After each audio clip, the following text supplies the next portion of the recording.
Hello viewers, இன்னைக்கு நம்ம பார்க்க போறது ஒன் பீஸ் எபிசோட் 798 பார்ட் 1.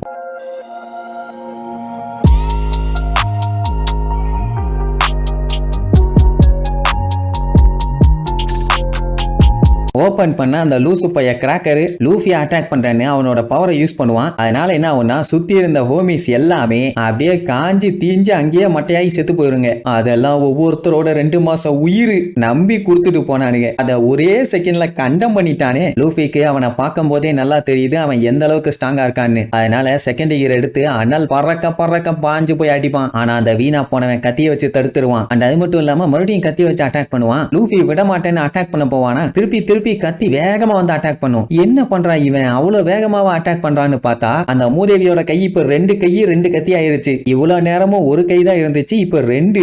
சரி பரவாயில்ல, அந்த குரங்கு பையன் கையை உள்ள மறைச்சு வச்சிருந்தான்னு சண்டை போட்டா 2 கையா இருந்தது, இப்ப 3 கை.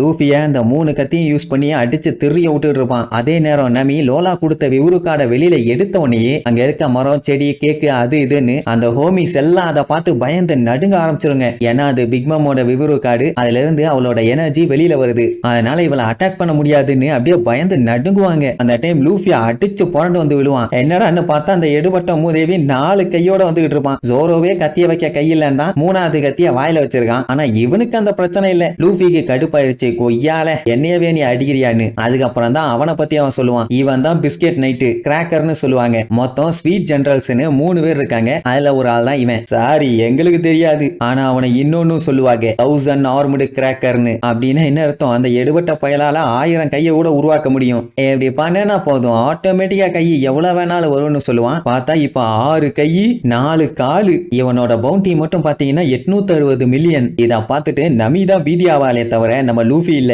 என்னடா இன்னும் 2 காலு 4 கைன்னு எக்ஸ்ட்ரா இருந்தா முறிக்க மாட்டேன்னு நினைச்சிட்டு இருக்கியா? பொல்லந்துருவேன்னு சொல்லிட்டு ஃபர்ஸ்ட் ஒரு பஞ்சு அதை பிளாக் பண்ணிடுவான். அடுத்து ஹாக்கி பவர் எடுத்து ஒரு உதை அதையும் தடுத்துருவான். ஆனா லைட்டா நம்ம பையன் அடிச்ச வைப்ரேஷன் இருக்கும். அவன் தடுத்தாலே போதுமே லூஃபி அடிச்சிருவானே. அப்படியே ஒரு மிதி தெரிச்சு போய் விழுவான். நமி என்ன சொல்லுவானா, இது இவங்களுக்கு மெயின் ஃபைட்டே கிடையாது, இன்னும் சஞ்சயை காப்பாத்துறதுக்கு ஏகப்பட்ட சண்டை போட வேண்டி இருக்குது. இந்த சண்டையில இவன் மொத்த பவரையும் யூஸ் பண்ணிட்டானா அதுக்கப்புறம் சஞ்சயை திருப்பி காப்பாத்தி கொண்டு வர்றது பெரிய பிரச்சனை ஆயிரும். அதனால வேண்டாம் வா எஸ்கேப் ஆயிடலாம்னு சொன்னா கேட்க மாட்டான். எனக்கு தெரிஞ்சதெல்லாம் ஃபுல் ஃபோர்ஸ்ல சண்டை போறது மட்டும்தான். இவனை காலி பண்ற வரைக்கும் நான் சண்டை போட்டே தீருவேன்பா. அப்படின்னா இதுக்கப்புறம் தான் சண்டை கொடூரமா இருக்க போகுது. அந்த கிராக்கர் லூஃபியை ஏதோ சின்ன பையன் நினைச்சிட்டு, இங்க பாத்தியா என்னோட கத்திய, இதோட பேரு தான் பிரெட்செல் அப்படின்ட்டு அந்த கத்திக்கு ஓவரா மார்க்கெட்டிங் பண்ணுவான். மேட்டர் என்னன்னா இந்த கத்தி உலகத்திலேயே இவங்கிட்ட மட்டும்தான் இருக்குது, வேற யாருகிட்டையும் இல்ல. சோ இதை வச்சு உனக்கு பாடம் கத்து கொடுக்குறான். ஆக்சுவலா அந்த கத்தி மொத்தமே ஒண்ணுதான். ஆனா அந்த மூதேவி அதை 6ஆ மாத்தி வச்சிருக்கான். 1னாலே உருப்படாது, இதுல 6ன்னா விளங்கிடும். நம்ம எல்லாம் பார்த்துட்டு வேணாண்டா பேசாம போயிடலான்னு சொன்னா கேட்காம பையன் தேடுகிற எடுத்து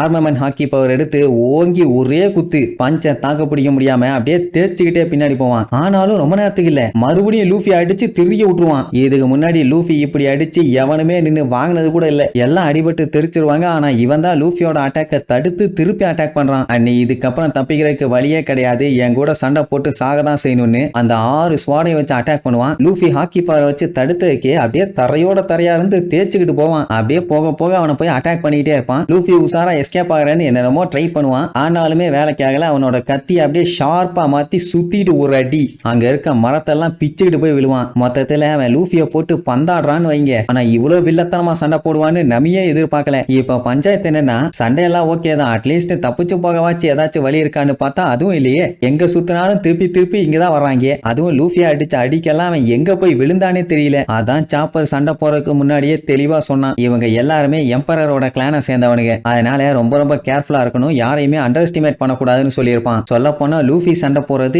எம்பரரோட சபார்டினேட் கூட தான். அவனுக்கே இது டஃபா இருக்குதுன்னா அப்ப மத்தவங்க நிலைமை எனக்கு தெரிஞ்சு ஜோரோ இவன் கூட வந்து சண்டை போட்டுருக்கணும். அப்பந்தான் வேற லெவல் மாசா இருந்திருக்கும். லூஃபி பாத்தீங்கன்னா அப்படியே மட்டையாகி போய் கிடப்பானா. அவனை அட்டாக் பண்றதுக்காக விரிகொண்டு ஓடி போவான். நம்ம நமி எப்படியாச்சும் அவனை காப்பாத்தணும்னு கத்திக்கிட்டே ஓடுவா. ஆனா குறுக்க அந்த மான்ஸ்டர் ட்ரீயும் ப்ரூலியும் வந்துருவாங்க. இவங்களை தாண்டி போய் தான் நம்ம புள்ள அவனை காப்பாத்தணும். அதுக்கெல்லாம் வாய்ப்பே இல்லை. அதனால இப்ப அவளுக்கு என்ன பண்றதுன்னு தெரியல. லூஃபியை அங்க அவன் போட்டு பொழந்து கட்டிட்டு இருக்கான். இவளை தடுக்கிறதுக்கு வேற ஒரு மான்ஸ்டர் மரம் கூடவே அந்த ப்ரூலியும் இருக்கா. சோ நம்ம ஆளுங்க இவங்க கிட்ட சண்டை போட்டு தப்பிச்சாங்களா இல்லையான்னு அடுத்தடுத்த எபிசோட்ல பார்க்கலாம். டாடா.